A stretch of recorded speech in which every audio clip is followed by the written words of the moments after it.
بالکل بوسیدہ سے کپڑے، بال بکھرے ہوئے، غریب سے لگ رہے تھے۔ حضور نے پوچھا کیا تمہارے پاس مال ہے؟ کہنے لگے یا رسول اللہ مال تو ہے۔ کہا کس قسم کا مال ہے؟ کہ سب کچھ ہے، غلام، باندی، بھیڑ، بکری، جانور، اونٹ، سب ہر قسم کا اور بھی مال، یعنی پیسے بھی ہیں۔ تو حضور نے فرمایا اللہ کے بندے، اللہ کی نعمتیں ہیں تمہارے پاس تو تمہارے جسم پر اللہ کی نعمتوں کا اثر دکھنا چاہیے۔ اعوذ باللہ من الشیطان الرجیم، بسم اللہ الرحمن الرحیم،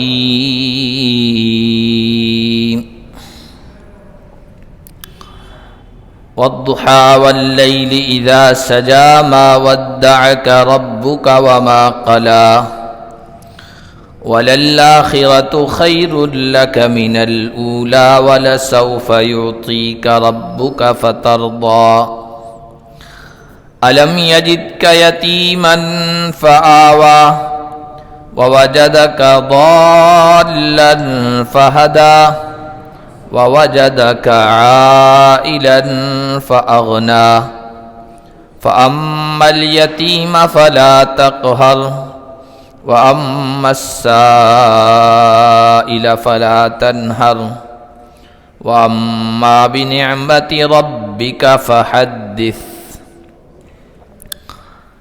آج کے درس کا آغاز ہم اللہ کے فضل و کرم سے سورۃ الضحیٰ سے کر رہے ہیں۔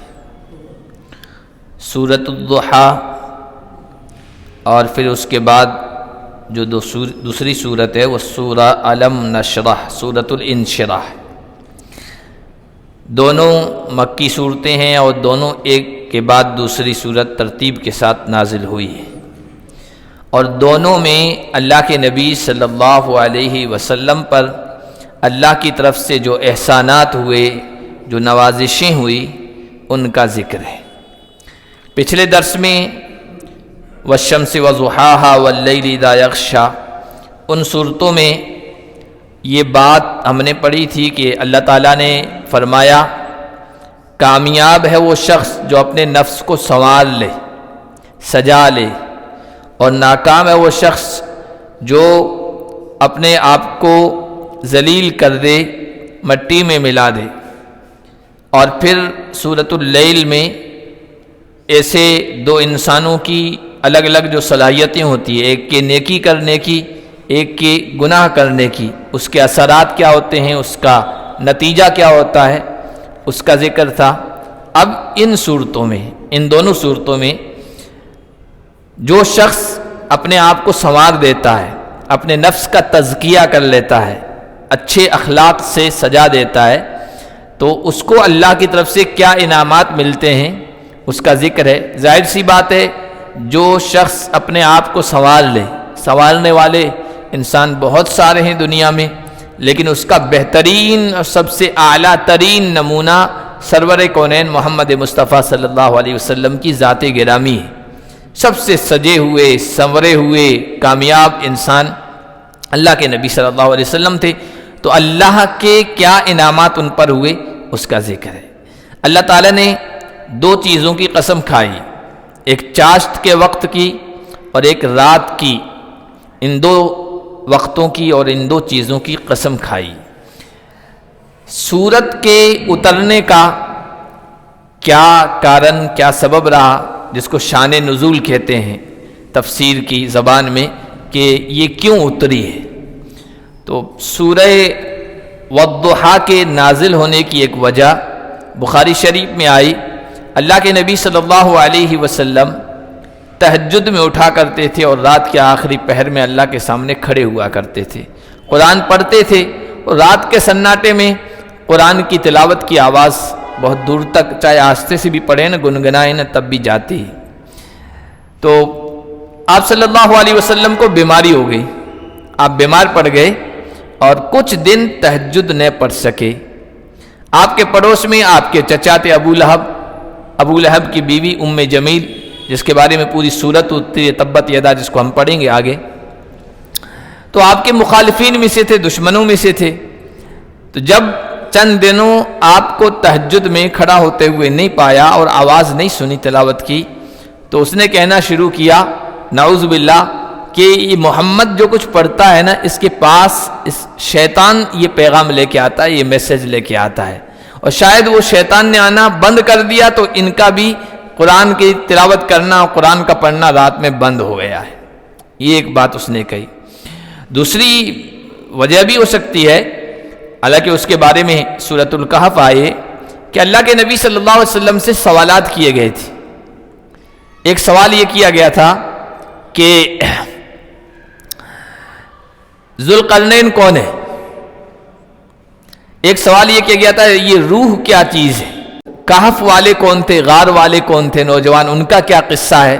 یہ آپ صلی اللہ علیہ وسلم کو اس وقت اس بارے میں پتہ نہیں تھا۔ آپ نے کہا کہ آپ نے کہا میں بتاؤں گا، انشاءاللہ نہیں کہا تھا۔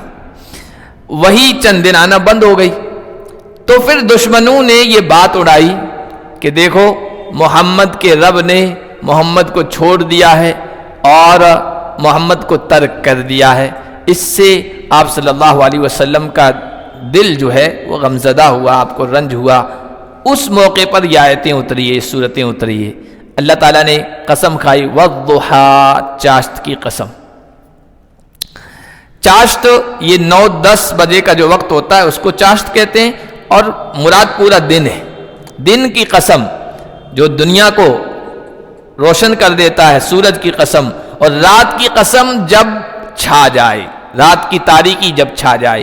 انسان کے کام اور انسان کی جو ضرورتیں ہیں وہ ان دونوں وقتوں میں پوری ہوتی ہے، یا تو دن میں، دن کے اجالے اور روشنی میں، یا رات کی تاریکی میں۔ یہ دو اہم وقت ہیں، تو ان دونوں کی قسم کھائی ہے، اور پھر آگے کی بات کہی ہے۔ بعض حضرات نے حضور کی سیرت کے اور محبت کے انداز میں والضحیٰ کا ترجمہ یہ بھی کیا ہے، اے نبی آپ کے روشن چہرے کی قسم، واللیل اذا سجا، اور آپ کی کالی زلفوں کی قسم، یہ بھی ترجمہ کیا ہے۔ ما ودعک ربک وما قلی، آپ کے پروردگار نے آپ کو نہ چھوڑا ہے اور نہ آپ سے دشمنی کی ہے۔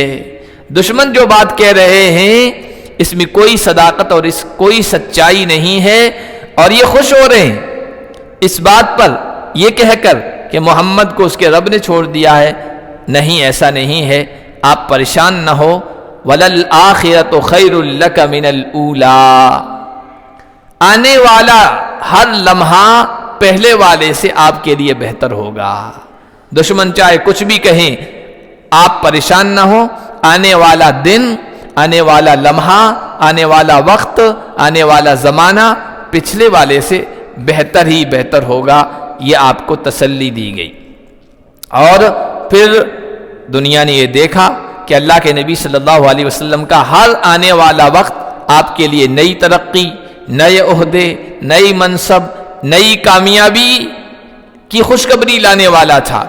اور مکے کی زندگی پریشانی کی زندگی تھی، آپ صلی اللہ علیہ وسلم مدینہ تشریف لے آئے ہجرت کر کے، پھر فتوحات کا دروازہ کھلا، کامیابیاں ملی، اسلام قبول کرنے والے وفود کی شکل میں آئے، یہاں تک کہ ایک منظر یہ آیا جو اللہ نے آگے بیان فرمایا ہے کہ دھڑا دھڑ، فوج در فوج، گروہ در گروہ لوگ اسلام میں داخل ہونے لگے، مکہ بھی فتح ہو گیا، اور پورا جزیرۃ العرب آپ صلی اللہ علیہ وسلم کی زندگی میں کفر اور شرک سے پاک ہو گیا۔ یہ اللہ نے جو وعدہ فرمایا تھا وہ پورا ہوا۔ ہر آنے والا لمحہ آپ کے لیے پہلے والے لمحے سے بہتر ہوگا۔ دشمن یہ چاہتے تھے، مکہ والے یہ چاہتے تھے آپ کا نام روشن نہ ہو، آپ کو کامیابی نہ لے، آپ کے پیغام کو لوگ قبول نہ کریں، آپ کے قبیلے والے، خاندان والے، قریش کی برادری والے اور مکہ کے کفار سب یہ چاہتے تھے آپ کا پیغام فیل ہو جائے، ناکام ہو جائے، آپ کا چرچا بھی دنیا میں نہ پھیلے تاکہ لوگ اسلام قبول نہ کریں۔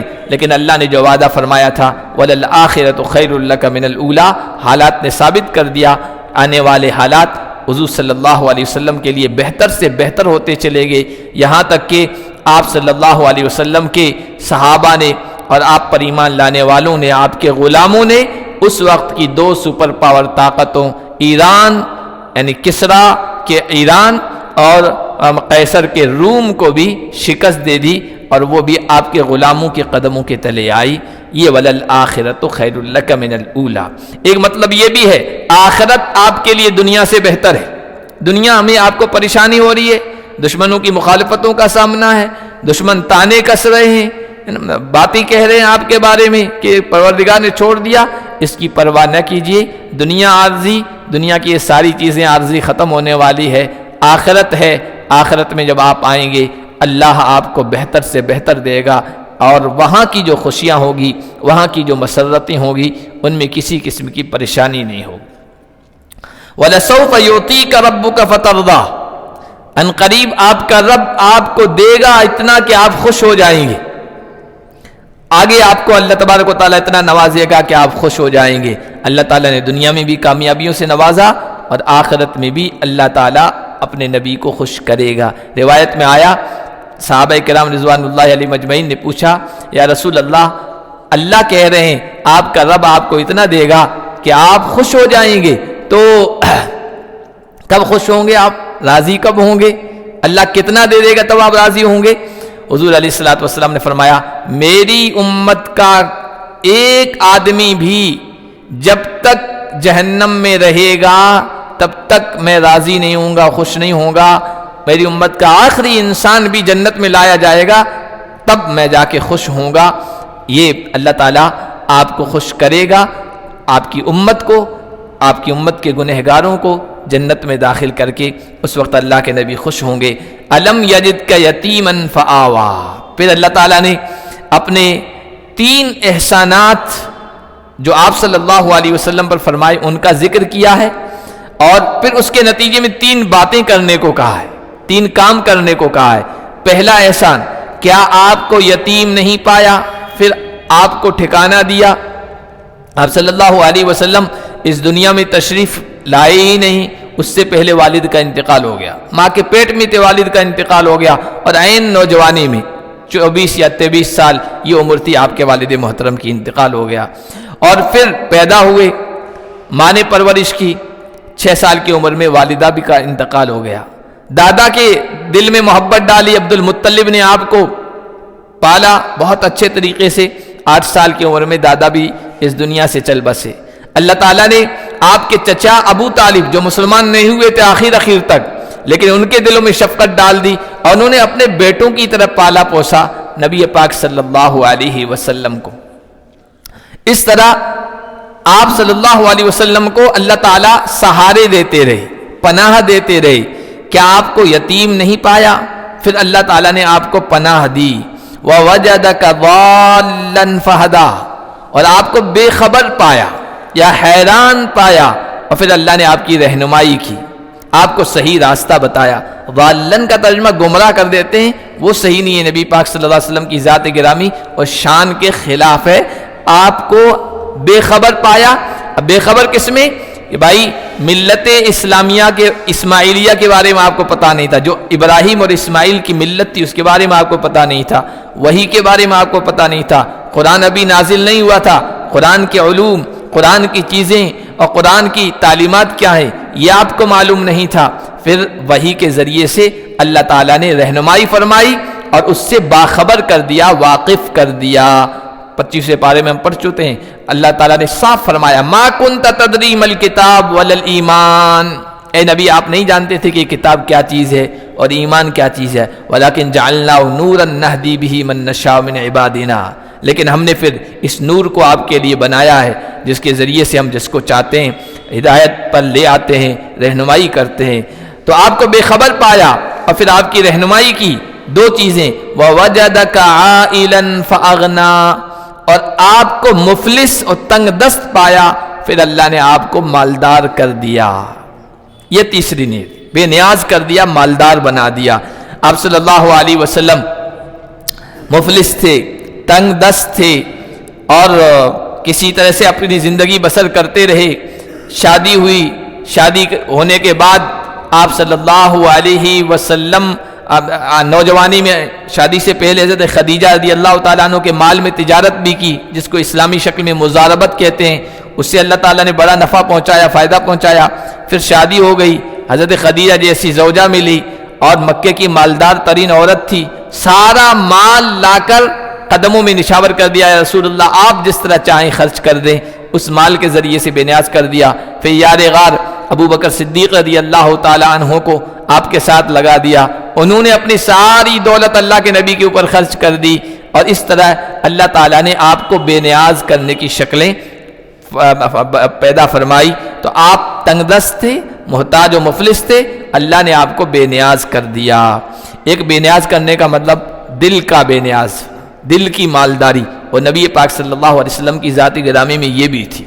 ایک تو آدمی ہوتا ہے نا، دنیا کے اسباب، دنیا کا مال، دنیا کی دولت خوب ہوتی ہے، لیکن پھر بھی پریشان، پھر بھی اور زیادہ کی لالچ میں اور حرص میں ہوتا ہے، دل بھرتا نہیں ہے۔ اس کا مطلب دل کے اندر مالداری نہیں ہے، ظاہری مالداری ہے، کوٹھے ہی ہے، بنگلے ہیں، مال دولت ہے، بیلنس ہے، تجارت ہے، خوب پراپرٹی ہے، لیکن دل غریب ہے، دل فقیر ہے، دل مسکین ہے، دل میں بخل ہے، زیادہ کی حرص ہے، تو ایسے کو مالدار نہیں کہتے۔ حضور نے فرمایا کہ مالداری، مال اور اسباب اور دنیا کی چیزوں کی کثرت و زیادتی کا نام نہیں ہے، ولیکن الغنی غنی القلب، مالداری دل کی مالداری ہے، اور یہ حضور علیہ الصلوۃ والسلام کے اندر بدرجہ اتم موجود تھی۔ ایک شاعر کہتا ہے، عربی شاعر، کہ اللہ کے نبی کی زبان پر کبھی لا نہیں آیا، لا کا مطلب نہیں، ہاں تشہد میں اشہد اللہ الہ، اس میں کہتے ہیں کہ اللہ کے علاوہ کوئی معبود نہیں، یہ لا نہیں کا یہ جملہ جو ہے آپ کی زبان پر آتا تھا، ورنہ کوئی بھی آتا تھا آپ کی زبان پر کبھی لا نہیں آیا ہے۔ کسی سائل کو آپ نے لوٹایا نہیں ہے، مانگنے والے کو کوئی مانگنے آتا تھا نا، اس کو آپ نے بغیر دیے ہوئے، بغیر عطا کیے ہوئے واپس نہیں لوٹایا ہے۔ تو یہ بھی بے نیازی مراد ہے۔ فَأَمَّا الْيَتِيمَ فَلَا تَقْهَرْ، تین احسانات ہمارے تم پر ہوئے اے نبی، یتیم تھے ہم نے پناہ دی، اور آپ بے خبر تھے ہم نے رہنمائی کی، آپ محتاج و مفلس تھے ہم نے مالدار کر دیا۔ اب تین کام آپ کیجئے۔ پہلا کام، یتیم فلا تقہر، اس کو ڈانٹے نہ۔ یتیموں کی اس معاشرے اور سماج میں جس میں نبی پاک صلی اللہ علیہ وسلم آئے تھے، عربوں کے معاشرے میں کوئی حیثیت نہیں تھی، یتیموں کا مال کھا جاتے تھے، یتیموں کو جھڑکتے تھے، تو خاص طور پر کہا گیا آپ تو یتیمی کی دور سے گزر کے آئے ہیں۔ یتیمی کتنی بے چارگی اور بے حالی کی کیفیت ہوتی ہے، یتیم بچہ کتنا پریشان ہوتا ہے، آپ تو اس کیفیت سے گزر کے آئے ہیں، اس لیے آپ کو تو پتہ ہے یتیمی کیا ہوتی ہے۔ آپ یتیموں کو نہ جھڑکیں، یتیموں کے ساتھ خصوصی شفقت کا معاملہ کریں۔ اس لیے نبی پاک صلی اللہ علیہ وسلم نے بھی احادیث میں یہ فرمایا کہ یتیموں کا خصوصی خیال رکھا جائے، بلکہ یہ فرمایا جو یتیم کی پرورش کرے گا میں اور وہ جنت میں اس طرح ہوں گے۔ اور اسی طرح ایک آدمی آیا، کہنے لگا یا رسول اللہ دل میں سختی بہت ہے، کیا کروں، سنگ دلی ہے۔ حضور علیہ الصلوۃ والسلام نے فرمایا دو کام کرو، امسا راس الیتیم اور واطعم المسکین، کوئی یتیم بچہ ہے اس کے سر پر ہاتھ پھیرا کرو، دل میں نرمی پیدا ہوگی۔ دوسرا کوئی مسکین محتاج کھانے کا محتاج ہے اس کو کھانا کھلا دیا کرو، دل میں رقت اور نرمی آئے گی۔ تو آپ یتیم کو نہ ڈانٹیے۔ وَأَمَّا السَّائِلَ فَلَا تَنْهَرْ، دوسرا آپ مفلس تھے، محتاج تھے، جو آدمی فقیری سے، محتاجگی سے گزر کے آیا ہو، پھر اللہ تعالیٰ نے دیا ہو تو اس کو پتہ ہوتا ہے محتاجگی کیا ہوتی ہے، فقر و فاقہ کیا ہوتا ہے، تنگ دستی کی کیا مشکلات ہوتی ہے، آپ اس دور سے گزر کے آئے ہیں، اس لیے اب کوئی آپ کے پاس مانگنے والا آئے نا تو اس کو ڈانٹنا نہیں ہے، اس کو پھٹکارنا نہیں ہے، اگر ہے تو دے دو، نہیں ہے تو قول معروف، اچھے انداز سے اس سے رخصت کر دو، بھائی ابھی نہیں ہے معاف کر دو، ہوگا تو ہم آپ کو بلا لیں گے، یا تم آ جاؤ گے، ہوگا تو اس وقت دے دیں گے۔ ڈانٹنا، پھٹکارنا، ذلیل کرنا یہ صحیح نہیں ہے۔ اگر محتاج ہے تو دے دو، واقعی محتاج ہے۔ بعض مرتبہ پروفیشنل فقیر ہوتے ہیں، ان کا جو ہے نا مانگنا ہی ان کی عادت ہوتی ہے، تو اس کے بارے میں بھی یہ آیا کہ بھائی زکوٰۃ تو ان کو نہیں دینا ہے، اس لیے کہ وہ زکوٰۃ کے مستحق نہیں ہیں، ان کے خود کے پاس اتنے پیسے ہوں گے کہ وہ آگے دے سکیں، وہ دن میں ایک دن میں گھوم کے 2,000 3,000 4,000 کر لیتے ہیں، تو ان کے ہاں پیسے ہوتے ہیں، ان کو زکوٰۃ تو نہ دیں، لیکن اگر وہ نہیں ہٹ رہے تو ان کو بھی دوسرے مال میں سے، نفلی صدقے میں سے، نفلی چیزوں میں سے دے دیں، لیکن ڈانٹنا نہیں ہے، ذلیل اور رسوا سائل کو نہیں کرنا ہے، یہ اسلام کی تعلیم ہے۔ وَأَمَّا السَّائِلَ فَلَا تَنْهَرْ وَأَمَّا بِنِعْمَةِ رَبِّكَ فَحَدِّثْ، تیسری چیز اپنے رب کی نعمت کو بیان کیجیے۔ اب یہ رب کی نعمت کیا ہے؟ حضور علیہ السلام کو جو عطا ہوئی، ایک تو یہ کہ اللہ کے نبی صلی اللہ علیہ وسلم کو سب سے بڑی نعمت قرآن کی شکل میں، وحی کی شکل میں، نبوت کی شکل میں ملی، نبی بنایا جانا یہ سب سے بڑی نعمت تھی۔ تو کہا یہ جو ہم نے تعلیم دی ہے نبی کی شکل میں، اس کو آپ آگے بیان کیجیے۔ کوئی پوچھنے والا آئے اس کو ڈانٹیے مت، علم کی نعمت اللہ تعالیٰ نے آپ کو دی ہے، اس کو بیان کیجیے، اس کو بتائیے، لوگوں کے سامنے رکھیے۔ اور دوسری، اللہ تعالیٰ کوئی بھی نعمت مال کی شکل میں ہو، دولت کی شکل میں ہو، دین کی شکل میں ہو، اس کو دوسرے لوگوں کے سامنے بیان کیجیے۔ حضرت حسن بصری فرمایا کرتے تھے اللہ تمہیں نیکی کی توفیق دے، جیسے تہجد کی، نماز کی، قرآن کی تلاوت کی، کوئی بھی ہو نا تو اپنے خاص جو لوگ ہو نا، اعتبار والے، اعتماد والے، ان کے سامنے بیان کرو، ان کو بھی رغبت ہوگی اور آپ کو بھی حوصلہ ملے گا۔ اس اللہ نے رات کو مجھے تہجد کی توفیق دے دی، آج اتنا قرآن پڑھنے کی توفیق دے دی، درس قرآن میں بیٹھنے کی توفیق دے دی، یہ دوسروں کے سامنے بیان کرو۔ حضرت حسن بصری فرمایا کرتے تھے یہ بھی اللہ نے نعمت دی ہے، اس کو بتاؤ لوگوں کو، ان کو بھی حوصلہ ملے۔ یہ بھی دوسرا، اللہ نے مال دیا ہے تو تمہارے جسم پر دکھنا چاہیے اللہ کی نعمت کا اثر۔ حضرت مالک ایک صحابی ہے، اللہ کے نبی صلی اللہ علیہ وسلم کے پاس آئے، بیٹھے، بالکل بوسیدہ سے کپڑے، بال بکھرے ہوئے، غریب سے لگ رہے تھے۔ حضور نے پوچھا کیا تمہارے پاس مال ہے؟ کہنے لگے یا رسول اللہ مال تو ہے۔ کہا کس قسم کا مال ہے؟ کہ سب کچھ ہے، غلام، باندی، بھیڑ، بکری، جانور، اونٹ، سب ہر قسم کا اور بھی مال، یعنی پیسے بھی ہیں۔ تو حضور نے فرمایا اللہ کے بندے، اللہ کی نعمتیں ہیں تمہارے پاس تو تمہارے جسم پر اللہ کی نعمتوں کا اثر دکھنا چاہیے۔ تو اما بنعمت ربک فحدث، اپنے رب کی نعمت کو بیان کیجیے۔ یہ سورۃ الضحیٰ مکمل ہوئی۔